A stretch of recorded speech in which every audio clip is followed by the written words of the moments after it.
Juste après sa création, le cosmos était plongé dans l'obscurité. Je n'y étais pas personnellement, mais c'est ce que pensent la plupart des scientifiques. Toutes les étoiles étaient donc cachées derrière un épais brouillard de gaz primordiaux. Puis, tout à coup, quelque chose a dissipé ce brouillard et l'univers s'est mis à briller, comme s'il s'était enfin réveillé. Mais comment cela s'est-il produit? 8 galaxies peu lumineuses récemment découvertes pourraient nous apporter une réponse. Le Big Bang a créé notre monde il y a environ 13,8 milliards d'années. Au début, il n'y avait qu'une soupe de particules en ébullition, très chaude et chaotique. Mais au fil du temps, les choses se sont refroidies, et les particules ont fini par se coller les unes aux autres. C'est ainsi que les atomes sont apparus. Un peu d'hélium, mais surtout de l'hydrogène, le tout premier élément. Ces premiers éléments ont créé d'épais nuages de gaz, très opaques. Ensuite, les premières étoiles ont commencé à se former. Elles étaient incroyablement brillantes. Elles émettaient beaucoup de lumière, y compris des rayons ultraviolets. Mais malgré cela, une grande partie de leur lumière ne pouvait pas se propager très loin à cause de ce méchant brouillard d'hydrogène. Les nuages de gaz absorbaient et dispersaient toutes les petites particules de lumière. C'est comme si la lumière était piégée autour des étoiles. Cette âge sombre a duré des centaines de millions d'années. Puis tout a changé. Récemment, le télescope spatial James Webb a repéré d'anciennes galaxies naines datant de cette époque. Il s'avère que ce sont elles que nous devrions remercier pour avoir illuminé l'univers. À l'époque, ces galaxies étaient remplies d'étoiles primitives. Ces étoiles émettaient un rayonnement si puissant qu'ils parvenaient non seulement à dominer, mais aussi à briser les atomes d'hydrogène présents dans le brouillard. Ils les transformaient en particules chargées, en des particules qui transportent un peu d'électricité, appelées ions. Petit à petit, le brouillard s'est dissipé. Ce processus de dissipation du brouillard s'appelle la rayonisation. Et cette belle époque est connue sous le nom de âge de rayonisation. Enfin, la lumière a pu voyager dans tous les coins de l'univers, ce qui a vraiment changé la donne, tout comme le siècle des lumières de l'homme. Pour trouver ces petits allumeurs, les astronomes ont utilisé une technique appelée lentille gravitationnelle. Imaginez que la lumière voyage dans l'espace comme un faisceau rectiligne. Mais comme tout ce qui existe dans notre monde, y compris le temps, la lumière obéit à la gravité. Si elle est trop forte, elle déformera les faisceaux lumineux. Ainsi, lorsque les faisceaux passent à proximité d'un objet massif, la gravité de l'objet les attire, courbant et déformant leur trajectoire. C'est pourquoi les trous noirs ont l'air si effrayants. Ils étirent les étoiles et tout l'espace autour d'elles comme des tourbillons. Mais ce n'est pas si effrayant, en fait. Un verre ordinaire, ou une loupe, fait quelque chose de similaire. D'où le nom de lentille gravitationnelle. Lorsque l'objet qui fait office de lentille est incroyablement massif, il déforme la lumière en de multiples images du même objet, créant ainsi une structure à la fois effrayante et fascinante qu'on appelle un anneau d'Einstein. En revanche, si l'objet n'est pas très grand, la courbure est moins spectaculaire et déforme légèrement la forme de l'objet en arrière-plan, lui donnant l'air un peu étiré. L'effet de lentille gravitationnelle permet également aux scientifiques d'étudier la mystérieuse matière noire. Si la lumière semble étirée, et que cet étirement n'est pas uniquement dû à la présence d'objets massifs à proximité, il se peut que ce soit quelque chose d'invisible et de lourd qui la courbe. Ces 8 galaxies étant trop peu lumineuses, les scientifiques ont dû recourir à cette astuce gravitationnelle pour les observer. Les chercheurs ont donc étudié la lumière de galaxies vieilles, de plus de 13 milliards d'années. Ils se sont concentrés sur un amas galactique appelé Abell 2744, également connu sous le nom d'amas de Pandore. Ces découvertes leur ont permis de comprendre comment ces petits bonshommes ont joué un rôle considérable dans la transformation de l'univers primitif. Le télescope James Webb est un outil incroyable, qui pourrait bientôt nous permettre de nous pencher sur des périodes encore plus anciennes, datant de l'aube cosmique, lorsque l'univers n'était âgé que de quelques millions d'années. Un autre outil formidable, le télescope spatial Nancy Grace Roman, va l'aider. Il est également possible que ces galaxies n'aient pas fait tout ce travail toutes seules. Ces premières étoiles massives étaient absolument terrifiantes. Selon certaines estimations, elles étaient de 30 à 300 fois plus massives que notre Soleil, et des millions de fois plus brillantes. Les étoiles modernes contiennent des éléments lourds, mais à l'époque, elles utilisaient les seuls éléments disponibles, l'hydrogène et l'hélium, ce qui explique pourquoi elles étaient si chaudes et brillantes. Mais elles avaient aussi une durée de vie très courte, de quelques millions d'années seulement. À titre de comparaison, notre Soleil a 4 milliards 600 millions d'années, et il est toujours en activité, heureusement pour nous. À la fin de leur vie, elles se sont transformées en supernovas. Ces explosions d'énergie colorée étaient si puissantes qu'elles ont forgé les premiers éléments lourds de notre monde et les ont disséminés dans tout l'univers, plantant ainsi les premières graines des futures planètes. Mais les étoiles elles-mêmes n'ont pas simplement disparu. Elles se sont effondrées sous l'effet de leur gravité, créant les premiers trous noirs. Or, les trous noirs sont également connus pour produire des quantités insensées de radiation. Il est donc possible qu'ils aient contribué à accélérer la dissipation du brouillard. Ironiquement, ils auraient contribué à faire briller l'univers en aspirant la lumière. Des découvertes récentes montrent que les trous noirs pourraient être beaucoup plus anciens qu'on ne le pensait. Ils ont probablement participé à la formation de nouvelles étoiles et galaxies. Leur masse était des millions, voire des milliards de fois supérieure à celle du Soleil. Le télescope James Webb a déjà découvert une paire de quasars précoces. C'est ainsi que l'on appelle les centres brillants des galaxies, alimentés par des trous noirs supermassifs. Ils sont assez étranges. Ils ont fusionné 900 millions d'années seulement après le Big Bang. Il pourrait s'agir de la paire de quasars en fusion la plus ancienne et la plus éloignée jamais découverte. Le télescope a également étudié ce que l'on appelle les phares cosmiques. En langage scientifique, ce sont des pulsars. Les pulsars sont des vestiges très denses d'étoiles massives. Ils se forment à partir d'étoiles qui étaient autrefois 4 à 8 fois plus massives que notre Soleil. L'une de leurs caractéristiques les plus remarquables est la vitesse à laquelle ils tournent sur eux-mêmes. Ils font partie des objets les plus rapides de l'univers. Ils peuvent effectuer environ 700 rotations en une seule seconde. Ils doivent leur nom au fait qu'ils se comportent comme des phares, c'est-à-dire qu'ils émettent des ondes radio clignotantes. Ces faisceaux de rayonnement parcouraient le ciel, créant un signal en forme d'impulsion que nous sommes en mesure de détecter. Une étoile fonctionne essentiellement de la manière suivante. La fusion nucléaire se produit à l'intérieur de son noyau. Les atomes se fondent les uns dans les autres, se déplacent à des vitesses folles, se bousculent et libèrent une quantité incroyable d'énergie. Voilà pourquoi elles émettent autant de lumière et de chaleur. Bien sûr, toute cette pression est dirigée vers l'extérieur. C'est un peu comme si l'étoile transpirait à grosses gouttes dans un effort pour se dilater. Plus la fusion est importante, plus l'étoile devient puissante.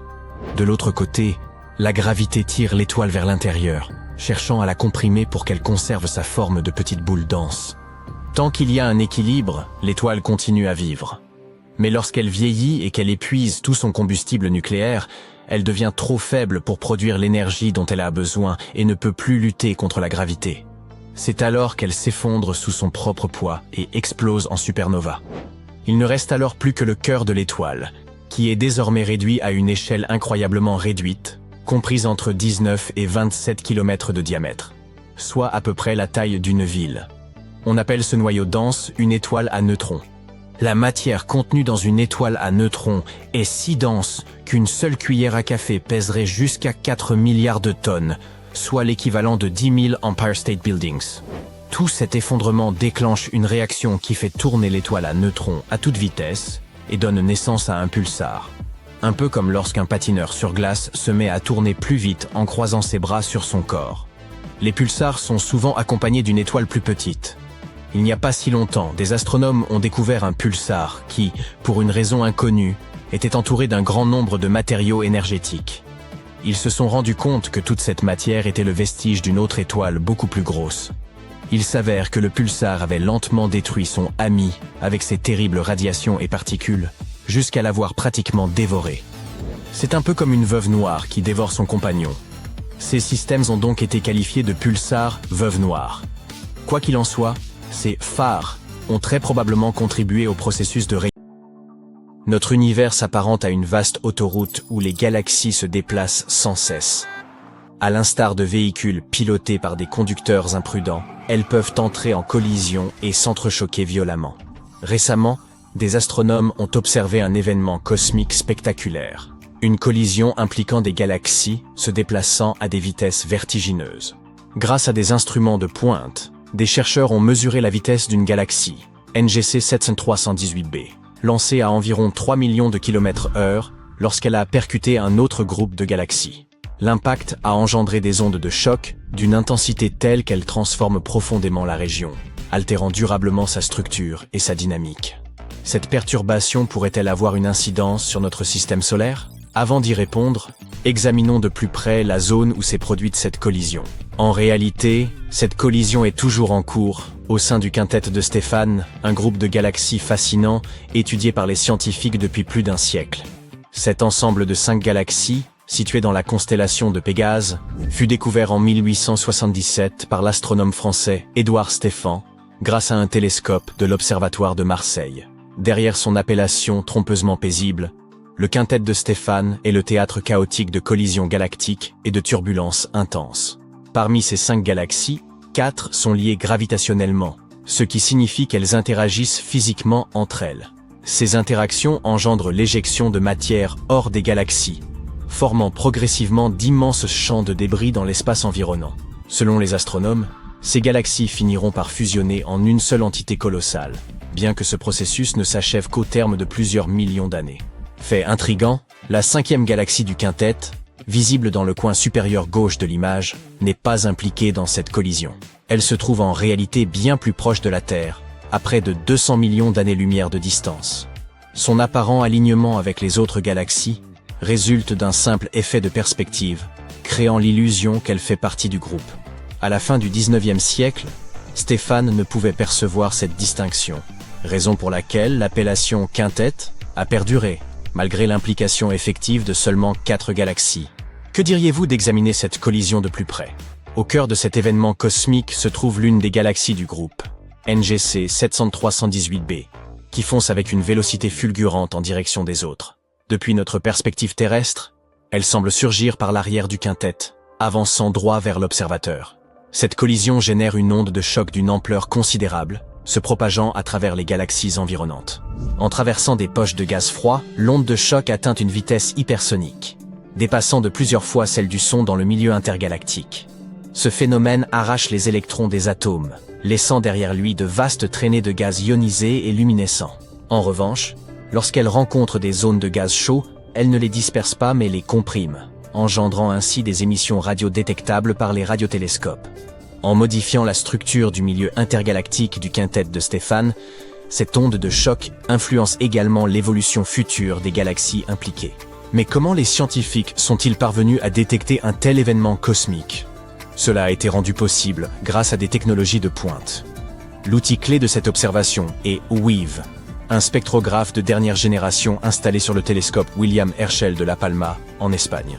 Cet instrument est spécialisé dans l'analyse spectroscopique, c'est-à-dire l'étude des interactions entre la matière et le rayonnement lumineux. Il permet ainsi aux astronomes d'examiner avec une précision remarquable les mouvements et la composition des objets célestes. Outre WIV, les chercheurs ont exploité les données d'autres grands observatoires.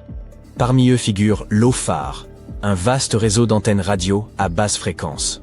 Ce radiotélescope a permis d'observer les ondes radio émises par l'onde de choc plus faible lorsqu'elle comprimait le gaz chaud.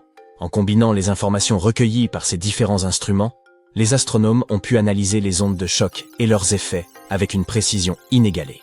La collision en cours dans le quintet de Stéphane représente une occasion exceptionnelle d'étudier les interactions galactiques et leur rôle dans l'évolution de l'univers. Lorsque des galaxies entrent en collision, leurs gaz et poussières se redistribuent, pouvant déclencher la formation de nouvelles étoiles et même favoriser l'expansion de trous noirs supermassifs en leur centre. Dans le cas précis du quintet de Stéphane, cet événement permet d'obtenir des données précieuses sur le comportement des gaz soumis à des conditions extrêmes. Les collisions galactiques ne sont pas aussi rares qu'on pourrait le croire. À l'échelle cosmique, elles sont même fréquentes. Dans l'univers primitif, elles se produisaient même bien plus souvent, car les galaxies étaient alors beaucoup plus rapprochées. Au fil du temps, ces interactions ont joué un rôle fondamental dans l'évolution et la structuration de l'univers. Notre propre galaxie, la Voie lactée, a elle aussi connu de nombreuses collisions au cours de son histoire. Les preuves de ces interactions passées sont visibles sous forme de courants de débris et d'amas stellaires perturbés. D'ailleurs, les astronomes estiment qu'elle entrera en collision avec sa voisine, la galaxie d'Andromède, dans environ 4,5 milliards d'années, aboutissant à la formation d'une galaxie encore plus vaste. Bien que les galaxies se déplacent à des vitesses prodigieuses, les collisions galactiques sont d'une lenteur extrême à notre échelle humaine. Quoiqu'elles filent à des millions de kilomètres par heure, les distances qu'elles parcourent sont si vastes que leur fusion peut s'étendre sur des millions, voire des milliards d'années. Contrairement à ce que l'on pourrait imaginer, les collisions galactiques ne s'apparentent pas à des explosions spectaculaires, mais plutôt à la fusion de fluides. Lorsque deux galaxies entrent en collision, leur force gravitationnelle les étire, les déforme, et les amène à échanger leur matière, étoiles, gaz et poussière. Ce processus donne naissance à des queues de marée, des anneaux et même des ponts reliant les galaxies entre elles. L'une des collisions les plus emblématiques est celle d'ARP 148. Lors de cet événement cosmique, une galaxie a pris la forme d'un anneau, tandis que l'autre s'est étirée en une longue structure évoquant une queue. Cela illustre à quel point les interactions gravitationnelles entre galaxies peuvent être puissantes. Aussi impressionnantes que puissent être les collisions intergalactiques, celles impliquant des étoiles à neutrons. Ces vestiges ultra-denses d'étoiles massives comptent parmi les phénomènes les plus énergétiques de l'univers. Une seule étoile à neutrons condense la masse de notre Soleil dans un volume à peine plus grand qu'une ville, témoignant d'une densité extrême. Lorsque deux étoiles à neutrons entrent en collision, elles fusionnent souvent en un trou noir, libérant une énergie colossale au passage.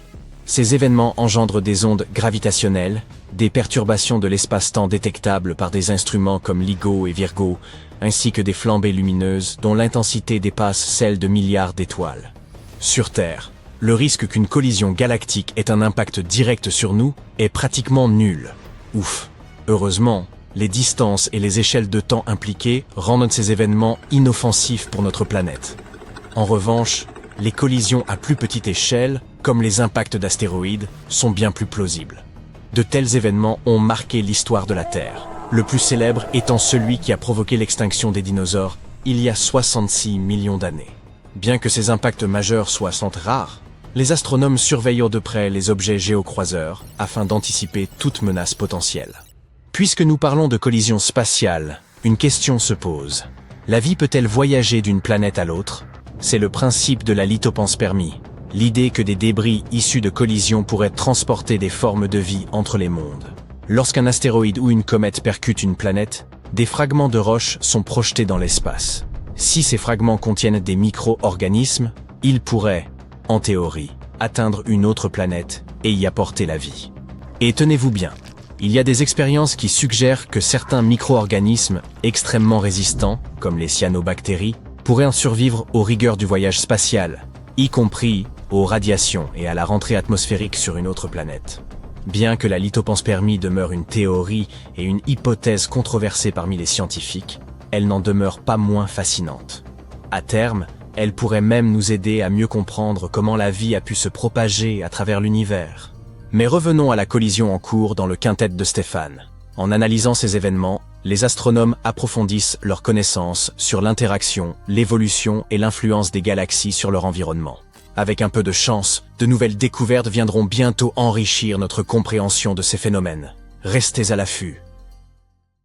Devinez quoi? L'univers peut, à l'instar de votre peau après une chute de vélo ou de mes doigts lorsque je tente d'éplucher des patates, porter des cicatrices bien réelles. Voici pourquoi. Avant le Big Bang, il était d'une densité et d'une température extrêmes, saturé d'énergie. Tout semblait stable jusqu'à ce qu'un bouleversement survienne il y a environ 13,8 milliards d'années. Puis, une explosion colossale s'est produite. Après quoi l'univers s'est dilaté à une vitesse vertigineuse, dépassant largement ce que nous sommes capables d'appréhender. Au fil du temps, il a entamé un processus de refroidissement, et c'est alors que d'immenses cicatrices, véritables déchirures de l'espace-temps, ont commencé à apparaître. L'étude de ces marques pourrait même nous offrir des indices sur la possibilité du voyage temporel. Aujourd'hui, ces entailles portent le nom de cordes cosmiques. Elles s'apparentent aux vergetures qui se forment lorsque la peau s'étire trop rapidement, ou aux fissures qui stritent la glace sous l'effet du gel. Ces cordes sont probablement d'une finesse extrême, de l'ordre du proton, une particule subatomique chargée positivement.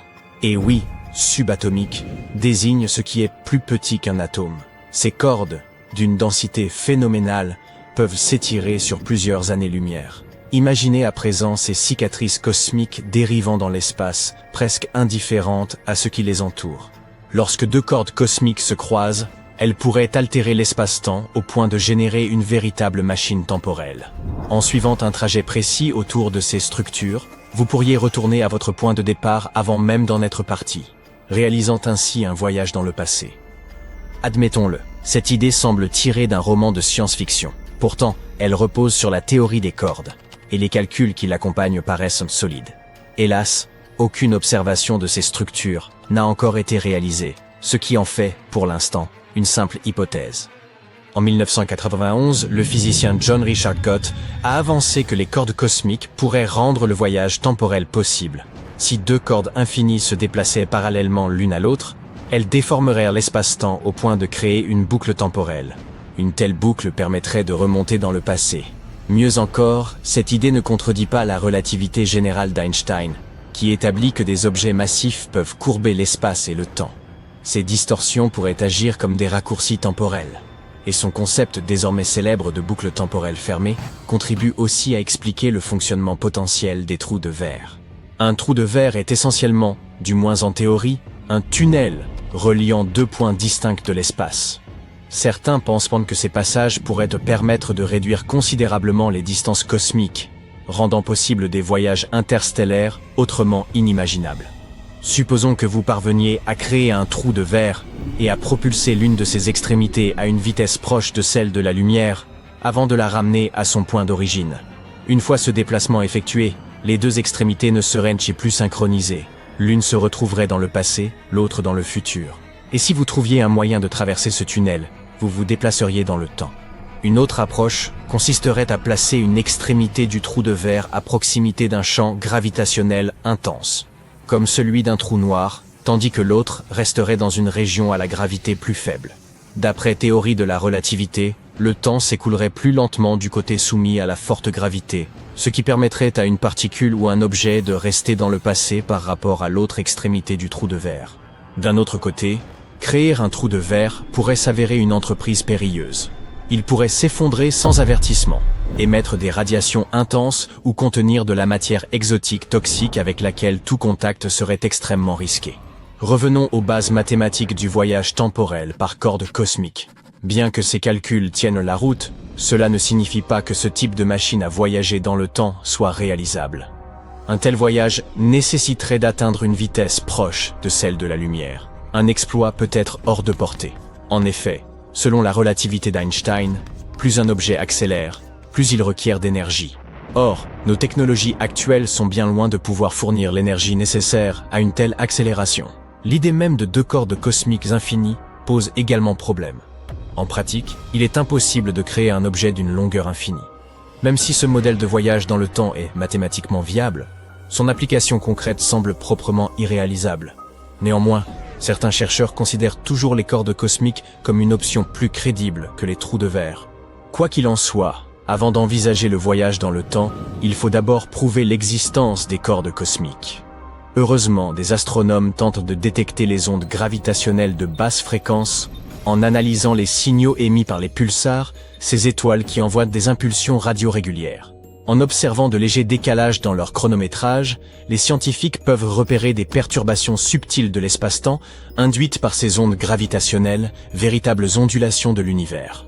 Jusqu'à présent, les seules ondes gravitationnelles détectées proviennent de trous noirs. Pourtant, en 2020, un signal inhabituel s'est distingué des émissions connues des trous noirs et pourrait bien être lié aux cordes cosmiques. C'est ici que la théorie des cordes entre en jeu. Selon elle, l'univers ne se limite pas aux 4 dimensions de l'espace et du temps.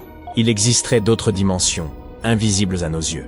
De plus, les constituants élémentaires de l'univers ne seraient pas de simples particules, mais d'infimes cordes en vibration. En oscillant à différentes fréquences, ces cordes engendreraient diverses particules fondamentales. Ces filaments auraient pu s'étirer au cours des premiers instants de l'univers et donner naissance aux cordes cosmiques dont nous avons parlé. Dans les prochaines années, un télescope spatial conçu pour détecter les ondes gravitationnelles, baptisé LISA, pourrait nous apporter de nouvelles données à leur sujet. Son lancement est programmé pour 2035. Mais si les signaux captés en 2020 provenaient réellement de cordes cosmiques, cela marquerait une avancée révolutionnaire en physique. Une telle découverte confirmerait la théorie des cordes comme cadre fondamental pour comprendre l'univers, transformant radicalement notre perception des éléments constitutifs de la réalité. D'un autre côté, même si ces signaux ne s'avéraient pas être liés aux cordes cosmiques, leur analyse resterait cruciale. Elle permettrait aux scientifiques de mieux cerner à quoi pourraient ressembler de futurs signaux issus de cordes cosmiques. Et, bien que nous soyons encore loin du voyage temporel, la confirmation de l'existence des cordes cosmiques pourrait nous rapprocher un peu plus de la compréhension des mystères de l'univers, voire, un jour, de la possibilité de voyager à travers le temps. Le voyage temporel est un concept largement exploré en science-fiction, mais en réalité, avancer dans le futur se produit naturellement. En cet instant même, vous progressez vers l'avenir à un rythme constant d'une seconde par seconde. Toutefois, les scientifiques ont découvert que cette cadence peut varier en fonction de la vitesse et de la gravité. La théorie de la relativité restreinte d'Einstein montre que plus un objet se déplace rapidement, plus le temps ralentit pour lui. À mesure qu'il se rapproche de la vitesse de la lumière, le temps s'écoule bien plus lentement pour lui que pour une personne immobile. Quant à la relativité générale, elle introduit un autre facteur déterminant, la gravité. Plus l'attraction gravitationnelle est intense, plus le temps ralentit. À proximité d'objets massifs comme une étoile à neutrons, un trou noir ou même la Terre, l'écoulement du temps est plus lent que dans des zones éloignées de ces corps célestes. Si une personne restait juste à la limite d'un trou noir, où la gravité est extrême, elle ne vivrait que quelques heures, tandis que, sur Terre, des milliers d'années s'écouleraient. En revenant, elle aurait ainsi effectué un véritable voyage vers le futur. Ce phénomène, loin d'être spéculatif, est un effet réel et rigoureusement démontré par la science. Un exemple concret de voyage temporel, bien que sur une échelle infime, peut être observé dans les missions spatiales. Le cosmonaute Sergueï Avdeyev, ayant passé au total 748 jours à bord de la station Mir au cours de 3 missions distinctes, a vieilli de 0,02 de seconde de moins que s'il était resté sur Terre. En raison de la vitesse considérable de Mir par rapport à notre planète, la dilatation temporelle s'est manifestée, illustrant ainsi que l'écoulement du temps dépend de la vitesse et de la localisation. Toutefois, si se projeter dans le futur est une réalité scientifique, remonter le temps est un tout autre défi, bien plus complexe et sujet à controverse. Cette idée engendre des paradoxes logiques. Prenons l'exemple d'une boule de billard envoyée dans une machine à voyager dans le temps. Elle réapparaît dans le passé et percute sa version plus jeune, l'empêchant ainsi d'entrer dans la machine en premier lieu. Une contradiction flagrante. Oups, trop de calculs. Ma tête commence à souffrir. Les anneaux emblématiques de Saturne vont disparaître en moins de 2 ans. Bientôt, nous ne pourrons plus voir la grande tache rouge de Jupiter. L'atmosphère de Pluton pourrait disparaître à tout moment. Et l'univers lui-même pourrait être en train de s'évaporer lentement. Mais laissez-moi commencer par le début. Les anneaux de Saturne ne disparaîtront pas pour toujours, du moins pas dans un avenir proche. Mais ils disparaîtront de notre vue, ça oui. Ce phénomène aura pour cause l'inclinaison de la planète dans son orbite autour du Soleil.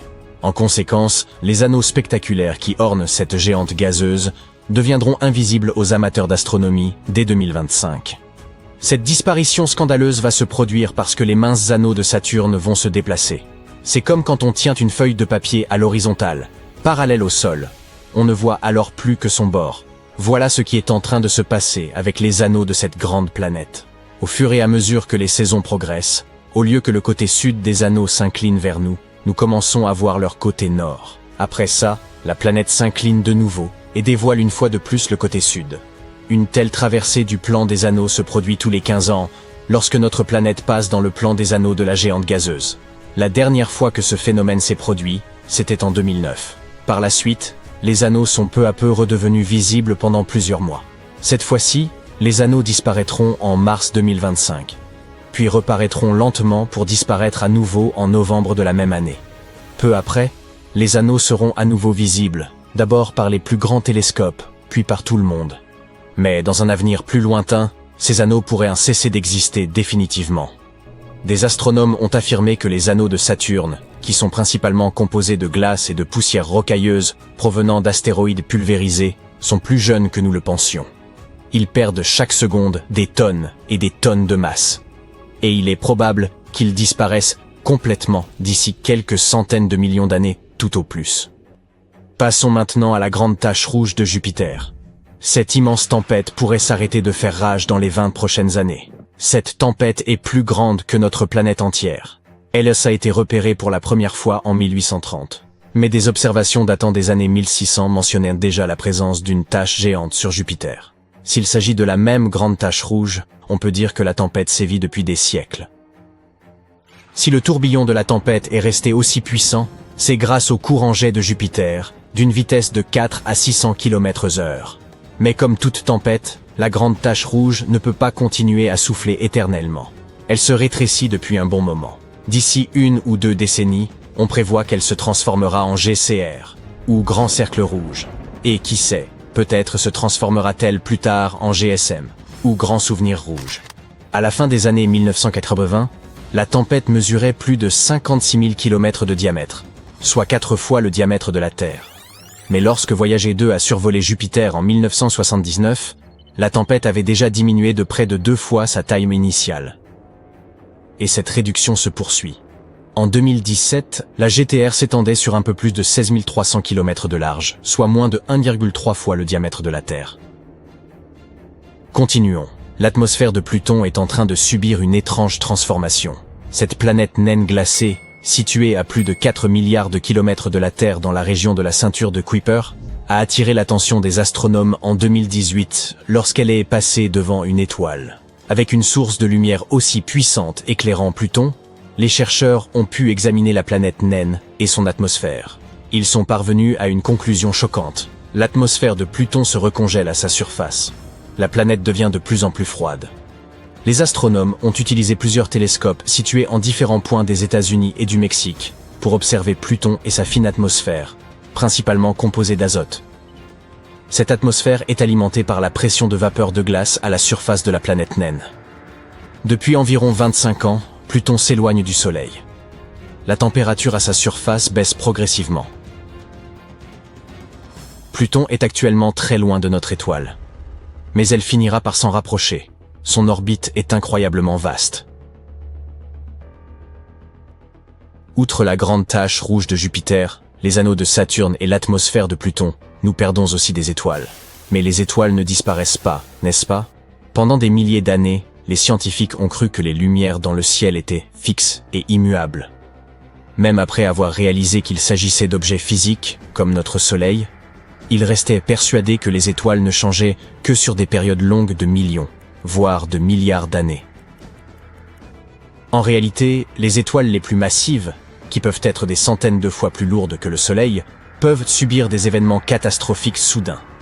Par exemple, lorsqu'elles atteignent la fin de leur vie, elles se consument dans des explosions immenses, les supernovas, qui brillent pendant des mois et sont visibles sur des centaines de millions d'années-lumière. Mais il y a des étoiles qui semblent disparaître comme par enchantement. Cela devrait être impossible. Ces dernières années, un groupe de chercheurs a tenté de déterminer si un tel phénomène pouvait réellement se produire. Ils ont commencé à comparer les données recueillies au cours de décennies d'observations. Le projet s'appelle VASCO et concerne les sources disparaissant et apparaissant au cours d'un siècle d'observations. Les scientifiques s'intéressent à toutes sortes d'objets qui disparaissent. Mais ils espèrent trouver une étoile qui a été stable et présente pendant une longue période, puis qui a disparu sans laisser de traces. Une étoile qu'aucun télescope surpuissant ne pourrait plus détecter. Notre compréhension actuelle de l'espace et de ses lois suggère que les étoiles se transforment très lentement sur de longues périodes de temps. Les disparitions spectaculaires sont censées laisser des traces visibles. Bien entendu, cela ne signifie pas que toutes les étoiles doivent briller de manière constante. Le ciel est rempli d'étoiles dont l'éclat change et qui pulsent, mais l'objectif de VASCO est tout autre. Les chercheurs veulent trouver une étoile qui passe d'une luminosité constante à une disparition totale. Un tel phénomène n'a pas encore été documenté, et une telle découverte pourrait déboucher sur une toute nouvelle physique. Nous allons maintenant parler de quelque chose de très inquiétant, à savoir de l'évaporation de l'univers. Selon une célèbre théorie proposée par Stephen Hawking, les trous noirs, les objets les plus denses de l'univers, s'évaporent avec le temps. Ils perdent de leur masse sous la forme d'un étrange rayonnement. Mais une nouvelle étude affirme que le rayonnement de Hawking, ou quelque chose de très similaire, pourrait ne pas être limité aux trous noirs. Il est probable qu'il soit présent partout, ce qui pourrait signifier que l'univers lui-même s'évapore lentement sous nos yeux. Personne n'a jamais observé le rayonnement de Hawking. Mais les théories et les expériences suggèrent qu'il peut exister. Voyons comment ça fonctionne. On croit à tort que les trous noirs sont des aspirateurs cosmiques qui engloutissent tout ce qui s'en approche de trop près grâce à leur immense force gravitationnelle. En réalité, les trous noirs n'ont pas plus de gravité que n'importe quel autre corps de masse similaire. Ce qui les rend célèbres, c'est leur densité. Des quantités incroyables de masse entassées dans un espace minuscule. À partir d'une certaine distance, leur attraction gravitationnelle devient si puissante qu'il devient impossible de s'en échapper. Même la lumière n'est pas assez rapide, et c'est ce qu'on trouve de plus rapide dans l'univers. En même temps, tout objet suffisamment massif ou dense peut produire une sérieuse courbure de l'espace-temps. En d'autres termes, l'immense champ gravitationnel de ces objets fait que l'espace-temps s'enroule littéralement autour d'eux. Même si les trous noirs en sont l'exemple le plus extrême, l'espace-temps s'enroule également autour d'autres objets très denses, comme les naines blanches, les étoiles à neutrons et les amas de galaxies. Cela signifie que tout objet super dense et supermassif peut produire une sorte de rayonnement similaire au rayonnement de Hawking. Au bout d'une très longue période, tout l'univers pourrait s'évaporer, subissant le même sort que les vieux trous noirs supermassifs. Si cette hypothèse s'avère exacte, elle modifiera non seulement notre compréhension du rayonnement de Hawking, mais également notre vision de l'univers, de son avenir et du nôtre. Les scientifiques avancent une théorie fascinante. Et si l'ensemble de notre univers se trouvait en réalité à l'intérieur d'un trou noir? Ce concept, appelé cosmologie des trous noirs, suggère que l'univers observable, tout ce qui nous entoure, pourrait être logé au sein d'un trou noir, lui-même situé dans un univers parent, ou même dans un multivers. Ce multivers pourrait à son tour appartenir à un ensemble encore plus vaste, et ainsi de suite, à la manière de poupées russes. Cela semble relever de la science-fiction, mais cette hypothèse repose sur des faits intrigants. En retraçant l'histoire de notre monde, les scientifiques expliquent que tout aurait commencé par une singularité. Imaginez réduire progressivement une gigantesque sphère. À un moment donné, elle deviendrait extrêmement dense avant de s'effondrer. Bien qu'il soit difficile d'imaginer cela, l'espace permet de compresser des quantités inimaginables de masse dans un point minuscule. Ce point, appelé singularité, contient la matière compressée dans un espace infiniment réduit, plus petit qu'un atome, tout en conservant l'intégralité de sa masse, celle de tout l'univers, tout en n'occupant quasiment aucun volume. À l'intérieur de cette singularité, les conditions sont si extrêmes que les lois classiques de la physique cessent de s'appliquer. Tout ce que nous connaissons, le temps, l'espace, la matière, s'effondre, rendant tout processus au-delà de ce point totalement incompréhensible pour notre logique actuelle. Ainsi, les scientifiques estiment que ce fut le point de départ de notre univers. Lorsque le Big Bang se produisit, ce minuscule point contenant tout ce qui existe s'est étendu, jusqu'à couvrir l'ensemble de l'espace. C'est à partir de là que l'univers tel que nous le connaissons a commencé à se former. Or, selon les chercheurs, une singularité similaire existerait également au cœur des trous noirs. La relativité générale affirme qu'un trou noir se forme lorsqu'un objet de très grande taille, comme une étoile, s'effondre sous l'effet de son propre poids. Plus la masse est importante, plus la gravité s'intensifie. Dans le cas d'une étoile colossale, des dizaines de fois plus massive que notre Soleil, ce point minuscule développe une gravité phénoménale. C'est cette force qui attire tout ce qui l'entoure et déforme si profondément la structure de l'espace-temps qu'elle crée l'apparence d'un trou dans l'univers. Ce serait le centre d'un trou noir. Un point où toutes ces choses se rassemblent et sont écrasées dans une singularité infiniment dense. Alors, notre univers pourrait-il être un simple point de singularité, niché à l'intérieur d'un immense trou noir, lui-même situé dans un autre univers? Ce serait véritablement stupéfiant. Mais il n'est pas si facile de comprimer un objet au point de déformer littéralement l'espace-temps. Il faudrait une pression extrême. Si vous vouliez créer un petit trou noir à l'échelle humaine, il faudrait réduire cet objet à la taille d'un noyau atomique. Pour obtenir un trou noir de la taille d'un pois chiche, il faudrait compresser l'intégralité de notre planète. Mais notre univers est constitué à 99% d'espace vide, avec des milliards de kilomètres de néant entre les étoiles. Si vous regroupiez toute la matière de l'univers, le résultat serait étonnamment compact. Tout ce qui nous entoure, y compris les galaxies, étoiles, planètes et poussières, tiendrait dans un cube de seulement 1 milliard d'années-lumière de côté. À titre de comparaison, la Voie lactée mesure à elle seule 100 000 années-lumière. C'est dire si la matière est rare dans l'univers. Cependant, à une telle densité, ce tout serait d'une masse absolument colossale. Cette masse s'effondrerait probablement en un trou noir. Et voici la partie surprenante. Ce trou noir aurait à peu près la même taille que l'univers lui-même, avec une masse et une énergie équivalentes. De plus, il posséderait la même densité moyenne. Le rayon d'un trou noir s'accroît avec sa masse. Plus il avale, plus il grandit. Mais paradoxalement, sa densité diminue à mesure qu'il se développe. Pour une taille aussi conséquente que celle de l'univers, il serait en réalité plutôt clairsemé. Et ce n'est pas la seule coïncidence. Nous avons un concept baptisé le rayon de Hubble, ou horizon des événements cosmologiques. Si l'on imagine notre univers observable comme une gigantesque bulle, son bord représenterait la zone la plus éloignée de l'univers que nous puissions percevoir. C'est un peu comme quand vous vous tenez dans un champ et tentez de voir au loin.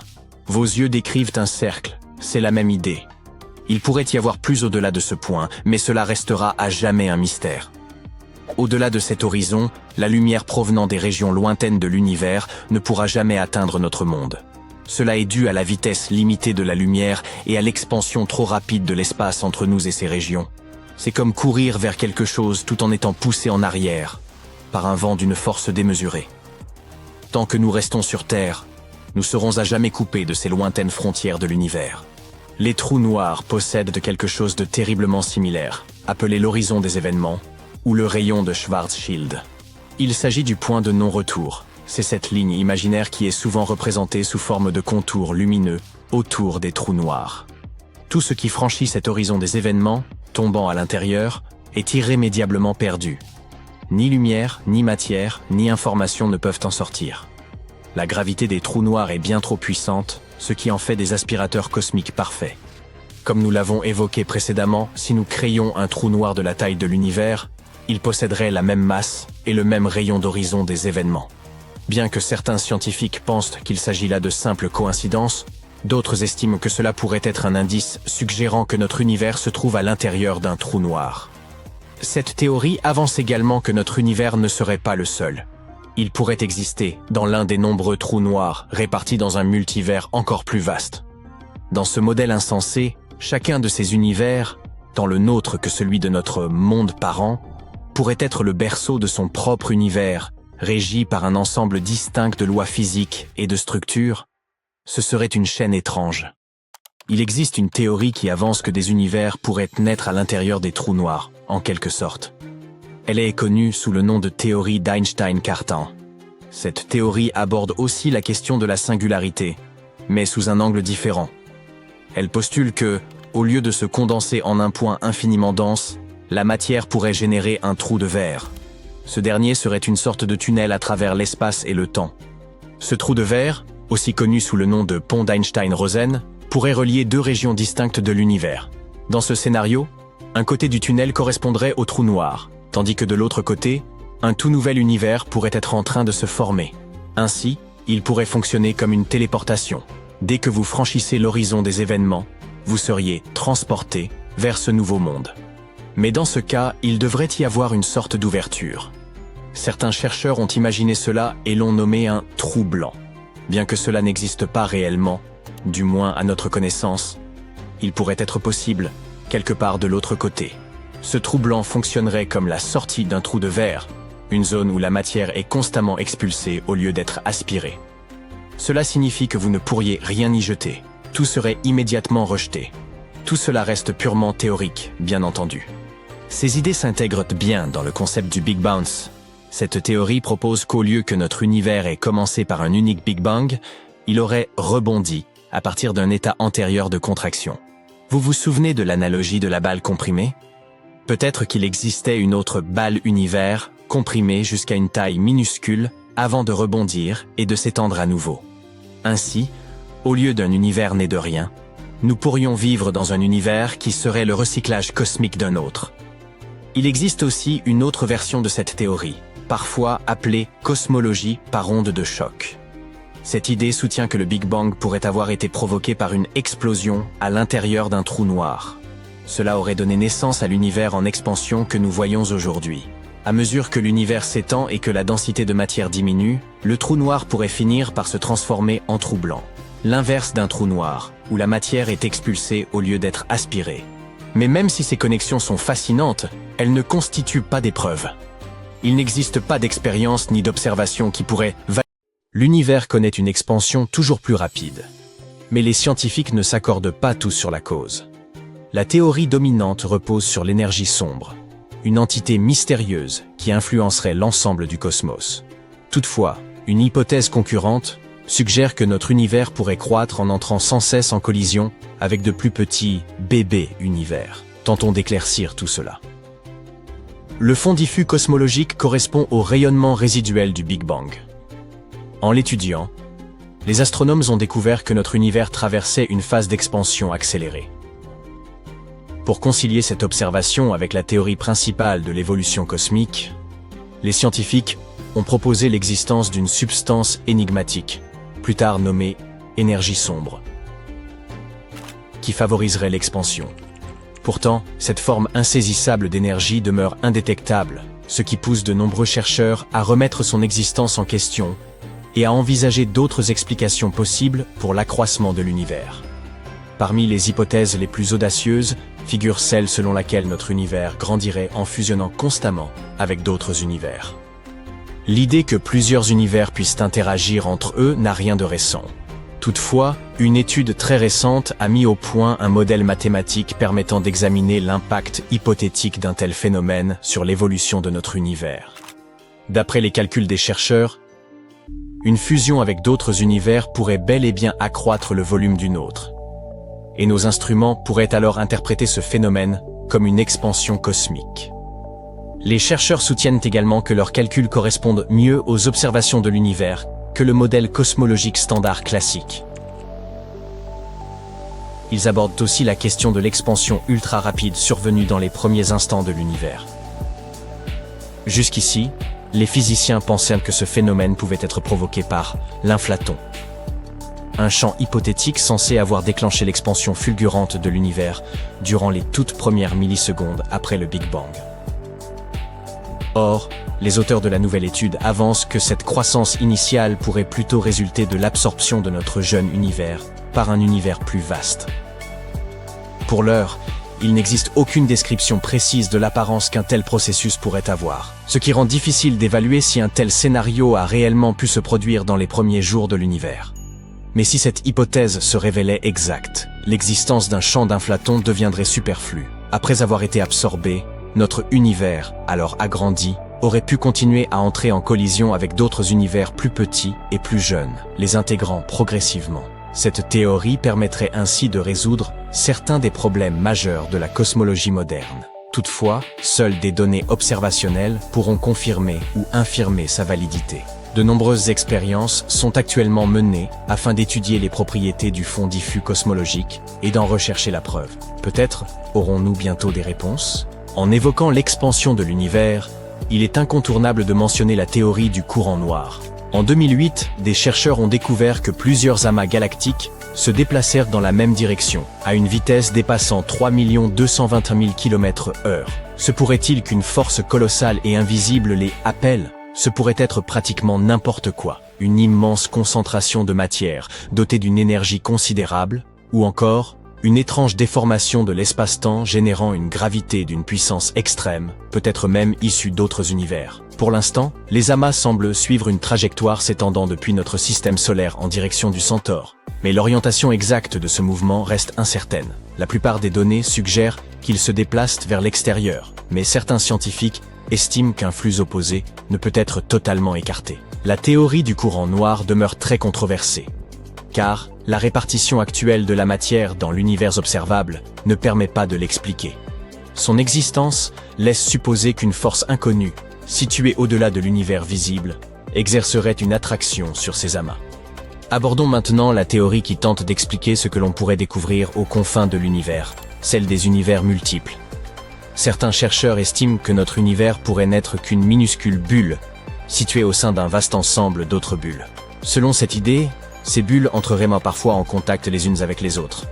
La gravité pourrait alors circuler entre elles et provoquer un désordre considérable. Et lorsqu'elles se rejoignent, un nouveau Big Bang pourrait se produire. Jusqu'ici, nous n'avons jamais pu jeter le moindre regard au-delà des limites de l'univers observable. Si nous parvenions à franchir cette frontière, nous pourrions probablement découvrir un autre univers. C'est là qu'intervient l'hypothèse des univers parallèles. Chacun serait similaire au nôtre, mais certains détails y différeraient. Dans l'un d'eux, au lieu de suivre votre profession actuelle, vous auriez fondé un groupe de musique ou acquis une renommée mondiale comme chef cuisinier. Dans un autre, un célèbre astéroïde aurait changé de trajectoire et les dinosaures peupleraient encore la Terre. La théorie du multivers pousse cette idée encore plus loin. Selon ses partisans, il pourrait exister une infinité de réalités, chacune racontant sa propre histoire. Nous vivrions dans une bulle qui ne serait qu'une parmi d'innombrables autres, semblable à une mousse en perpétuel renouvellement, où des bulles naissent sans cesse et disparaissent. Les multivers sont évoqués dans plusieurs théories scientifiques qui décrivent divers scénarios possibles. Certains parlent d'univers distincts apparaissant en continu, d'autres de régions de l'espace situées sur des plans différents de celui de notre univers. Mais toutes convergent sur un point. L'espace et le temps que nous observons ne sauraient constituer l'unique réalité. Il serait impossible d'expliquer toutes les singularités de notre univers s'il était le seul existant. Ainsi, deux voies s'offrent à nous. Soit développer de nouvelles théories pour éclairer les propriétés inexpliquées de notre univers, soit accepter l'idée que nous vivons dans un univers parmi une multitude d'autres, tous différents. L'une des théories du multivers les plus connues est celle de l'inflation cosmique. Elle avance que, juste après le Big Bang, l'univers aurait connu une expansion extrêmement rapide et exponentielle. Une telle inflation pourrait expliquer plusieurs propriétés que nous observons aujourd'hui, comme la répartition des galaxies. Lorsqu'elle fut proposée pour la première fois, cette hypothèse paraissait relever de la science-fiction. Mais elle a fini par être prise au sérieux avec le temps. Selon cette théorie, l'inflation pourrait même se reproduire à maintes reprises, peut-être indéfiniment. Ce processus pourrait donner naissance à d'immenses constellations d'univers bulles. Bien entendu, aucune de ces bulles ne partagerait exactement les propriétés de la nôtre. Certaines pourraient obéir à des lois physiques radicalement différentes. Et même si quelques univers pouvaient présenter des similitudes avec le nôtre, tous resteraient à situer bien au-delà des limites de l'univers observable. Il existe également une autre théorie, la théorie des mondes multiples. Elle avance qu'il pourrait exister de nombreuses lignes temporelles divergentes ou réalités alternatives. Dans chacune d'elles, nos décisions se déroulent différemment, entraînant des conséquences distinctes. Cependant, la seule réalité que vous pouvez percevoir est celle dans laquelle vous vivez actuellement. Si cette hypothèse est correcte, la question se pose. Où se trouvent donc tous ces autres univers? Ils se situeraient très probablement dans des dimensions qui nous sont totalement inaccessibles. Pour l'instant, voyager entre univers ou franchir ces dimensions demeure impossible. Mais peut-être, dans quelques millénaires, l'humanité découvrira-t-elle non seulement la preuve de l'existence des univers parallèles, mais aussi un moyen de passer de l'un à l'autre. Hélas, aucune preuve tangible n'atteste pour l'instant de l'existence d'univers multiples. Les indices dont nous disposons aujourd'hui sont purement théoriques. Certains chercheurs avancent même qu'il pourrait s'agir d'une simple coïncidence cosmique. Le Big Bang aurait, par hasard, engendré un univers aussi remarquablement équilibré que le nôtre. Ou bien, si les univers parallèles existent, nous pourrions simplement nous trouver dans celui qui réunissait toutes les conditions favorables à notre survie. Il demeure incertain que la théorie du multivers soit véritablement testable. Peut-être n'avons-nous pas encore imaginé les expériences adéquates pour la vérifier. Réfléchissez à ceci. Et si, à un moment donné, vous cessiez d'exister dans votre univers d'origine, celui où vous êtes né, et que votre conscience se retrouvait projetée dans un univers parallèle? Et si c'était précisément celui où vous vous trouvez en train de regarder cette vidéo? Indiquez dans les commentaires si vous pensez que c'est possible. Bang! Ou devrais-je dire Big Bang? Le Big Bang. Après le Big Bang, l'univers ressemblait à un bouillon de protons, de neutrons et d'électrons. Après avoir commencé à se refroidir, les protons et les neutrons se sont mis à se combiner, formant d'abord des atomes ionisés d'hydrogène et plus tard d'hélium. Ces atomes ionisés d'hélium et d'hydrogène ont attiré les électrons, les transformant en atomes neutres. En conséquence, la lumière a pu se déplacer librement pour la toute première fois, puisqu'elle n'était plus dispersée par des électrons libres. Qu'est-ce que cela signifie? L'univers n'était plus sombre. Toutefois, il a fallu attendre quelques centaines de millions d'années après le Big Bang pour que les premières sources de lumière commencent à apparaître. C'est à ce moment-là que l'obscurité cosmique a vraiment pris fin. Nous ne savons pas avec certitude à quoi ressemblait la première lumière de l'univers, ni comment les premières étoiles se sont formées. Heureusement, le télescope spatial James Webb nous aide à trouver des réponses. Comment? Tout simplement parce qu'il s'agit d'un télescope infrarouge. Pourquoi est-ce important? Essayons de comprendre. Imaginez une étoile. C'est une très vieille étoile, peut-être la première. La lumière quitte cette étoile il y a 13,6 milliards d'années et entreprend un incroyable voyage à travers l'espace et le temps. Elle doit arriver jusqu'à nos télescopes. Lorsque cette lumière nous parvient, sa couleur ou sa longueur d'onde vire au rouge. C'est ce que nous appelons un décalage vers le rouge. Ce décalage est dû au fait que, lorsqu'il s'agit d'objets très éloignés, la théorie de la relativité générale d'Einstein entre en jeu. Selon cette théorie, l'expansion de l'univers signifie également que l'espace entre les objets s'étire, ce qui les éloigne les uns des autres. Mais ce n'est pas tout. La lumière s'étire également, ce qui la déplace vers des longueurs d'onde plus grandes. Finalement, cette lumière nous parvient sous forme d'infrarouge. En d'autres termes, le décalage vers le rouge signifie que la lumière émise à l'origine par les premières étoiles ou galaxies sous forme de lumière ultraviolette ou visible est décalée vers des longueurs d'onde plus rouges au moment où nous l'apercevons ici et maintenant. Pour les objets les plus éloignés ayant un décalage vers le rouge très élevé, ce minimum de lumière visible est déplacé dans la partie du spectre électromagnétique située dans l'infrarouge proche et moyen. C'est pourquoi, pour voir ces objets de spatiaux, nous avons besoin d'un télescope super puissant. Le télescope Webb peut voir jusqu'à 100 millions ou 250 millions d'années après le Big Bang, ce qui est incroyablement impressionnant. En observant l'univers dans l'infrarouge, le télescope James Webb nous permet donc de voir des choses qu'aucun autre télescope ne nous a jamais montrées auparavant. L'objectif principal de cet incroyable appareil est d'étudier la formation des galaxies et des étoiles apparues dans les premiers instants de l'univers. Pour remonter aussi loin dans le temps, il faut regarder plus loin dans l'espace.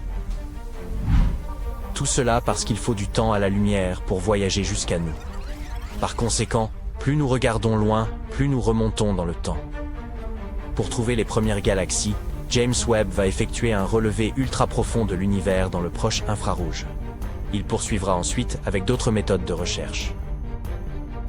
Comme vous vous en souvenez, au début de l'univers, le gaz entre les étoiles et les galaxies était opaque et la lumière énergétique des étoiles ne pouvait pas le pénétrer. Puis, environ 1 milliard d'années après le Big Bang, il est soudain devenu complètement transparent. Pourquoi? Le télescope James Webb a peut-être trouvé la réponse. À un moment donné, les étoiles des premières galaxies ont émis suffisamment de lumière pour ioniser et chauffer le gaz qui les entourait. Cela a permis de dégager la vue pendant des centaines de millions d'années.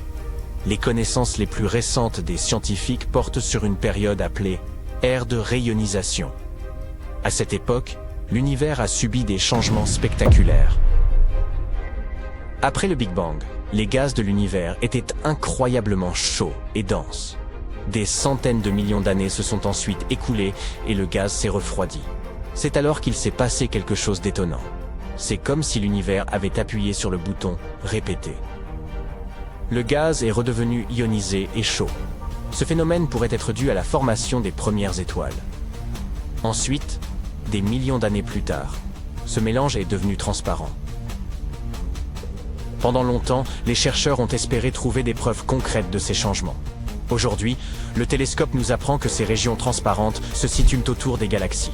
Les astronomes ont vu ces galaxies rayoniser le gaz qui les entoure. Mieux encore, ils ont réussi à mesurer la taille de ces régions transparentes. Et elles sont gigantesques par rapport aux galaxies elles-mêmes. Imaginez une montgolfière. Imaginez maintenant un petit poids flottant à l'intérieur. Vous avez compris. Et devinez quoi? Ces minuscules galaxies ont été à l'origine de tout le processus de rayonisation, libérant d'immenses régions de l'espace autour d'elles. Ces bulles transparentes ont continué à grossir jusqu'à fusionner et à rendre transparent l'univers tout entier. L'équipe de chercheurs a choisi de cibler une période antérieure à la fin de l'ère de rayonisation. À cette époque, l'univers n'était pas tout à fait opaque, mais pas tout à fait clair non plus. C'était un patchwork de régions où le gaz se trouvait dans différents états.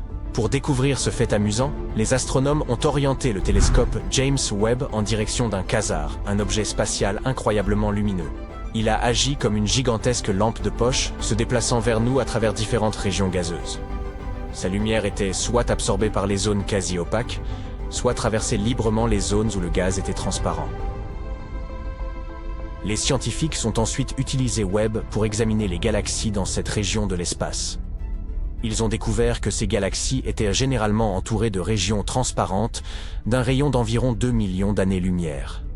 À titre de comparaison, la zone dégagée par les galaxies correspond à peu près à la distance séparant notre galaxie, la Voie lactée, de notre voisine la plus proche, la galaxie d'Andromède. Et le télescope a pu observer ces galaxies en train de dégager l'espace autour d'elles. C'était la fin de l'ère de rayonisation. Jusqu'alors, personne ne savait ce qui avait provoqué ce processus. L'équipe prévoit de se plonger dans la recherche d'autres galaxies dans 5 domaines supplémentaires. Les résultats obtenus par le télescope Webb, dans le premier domaine, ont été extrêmement clairs. Alors que les astronomes s'attendaient à identifier quelques dizaines de galaxies existantes à l'époque de la rayonisation, ils en ont repéré 117. Parlons maintenant un peu du principal héros de la vidéo d'aujourd'hui, le télescope spatial James Webb. Il s'agit d'un instrument absolument stupéfiant, 100 fois plus puissant que le télescope spatial Hubble. Et ce dernier a observé des endroits situés à 13,4 milliards d'années-lumière. Dire que le télescope James Webb est un peu cher est un euphémisme, alors qu'à l'origine, le coût du télescope était estimé entre 1 et 3,5 milliards de dollars. L'ensemble du processus de développement a coûté environ 10 milliards de dollars. À titre de comparaison, la construction et le lancement du télescope Hubble ont coûté à la NASA 4,7 milliards de dollars. Et il a fallu encore 1 milliard de dollars pour le placer en orbite. Bien que le télescope spatial James Webb soit haut de 3 étages et grand comme un court de tennis, ces miroirs sont les miroirs de télescope les plus légers de tous les temps. Au cours du processus de fabrication, leur poids a été réduit de 92%. Lorsque vous les regardez, les miroirs du télescope semblent être en or. En réalité, ils sont en beryllium. Il s'agit d'un métal gris acier, léger et fragile. Une couche d'or est appliquée sur chaque miroir, c'est vrai. Mais ils ne peuvent pas être fabriqués entièrement en or, car ce matériau précieux a tendance à se dilater et à se contracter, même en cas de faible variation de température. Ainsi, la quantité totale d'or contenue dans le télescope spatial James Webb est inférieure à 60 grammes, soit un morceau d'or de la taille d'une balle de golf.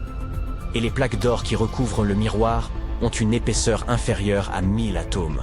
En ce qui concerne les capacités du télescope, il serait capable de voir clairement un penny américain à 38 km de distance et un ballon de football à 547 km. Le côté télescope du James Webb se refroidit lui-même et sa température ne dépasse pas les moins 223 degrés Celsius. C'est assez froid pour rendre l'azote liquide. Un énorme bouclier solaire à 5 couches entoure le télescope et réfléchit autant que possible la lumière du soleil, ce qui permet au télescope de rester froid.